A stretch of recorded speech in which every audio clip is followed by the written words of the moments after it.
இந்தியாவின் முன்னணி நிறுவனங்கள் எல்லாம் இப்பொழுது தங்களது பிராண்ட் விளம்பரங்கள் வாடிக்கையாளர்களுக்கு எளிதாக கொண்டு செல்லும் வகையில் பிரபல நடிகர்கள் மற்றும் விளையாட்டு வீரர்களை நிறுவனத்தின் பிராண்ட் தூதராக நியமித்து வருகின்றனர்.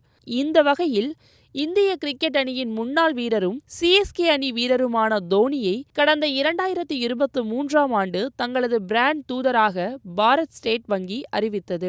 இந்த நிலையில் பிராண்ட் தூதருக்கான ஒப்பந்தத்தின்படி தோனிக்கு 6 கோடி ரூபாய் எஸ்பிஐ நிறுவனம் வழங்கியுள்ளது. மேலும் எஸ்பிஐ வங்கிக்கு பாலிவுட் பிரபலமான அபிஷேக் பச்சனின் குடும்பம் 15 ஆண்டுகளுக்கு நிலங்களை குத்தகைக்கு கொடுத்திருக்கும் நிலையில் நடிகர் அபிஷேக் பச்சனுக்கு எஸ்பிஐ நிறுவனம் 18 லட்சம் ரூபாய் வழங்கியிருக்கின்றது. இந்தியாவின் முன்னணி வங்கியாக எஸ்பிஐ செயலாற்றி வரும் நிலையில் தோனியை பிராண்ட் அம்பாசிடராக அறிவித்ததன் மூலம் வாடிக்கையாளர்களுக்கு வங்கியின் மீது ஒரு நம்பகத்தன்மை ஏற்படும் என வர்த்தக நிபுணர்கள் கூறுகின்றனர். இதை தவிர்த்து மும்பையில் செயலாற்றி வரும் எஸ்பிஐ கிளைக்கு அமிதாப் பச்சன் 3150 சதுர அடியில் நிலத்தை வழங்கியுள்ளார். இதற்கு மாத வாடகை தொகையாக 18 லட்சம் வழங்கப்படுவதாக தகவல் வெளியாகியிருக்கின்றது. மேலும் 15 ஆண்டுகளுக்கு இந்த ஒப்பந்தம் போடப்பட்டிருப்பதாகவும் அது முடிவடைந்த பிறகு இதன் வாடகை தொகை 23.6 லட்சம் ரூபாயாகவும் அதற்கடுத்து 5 ஆண்டுகளுக்கு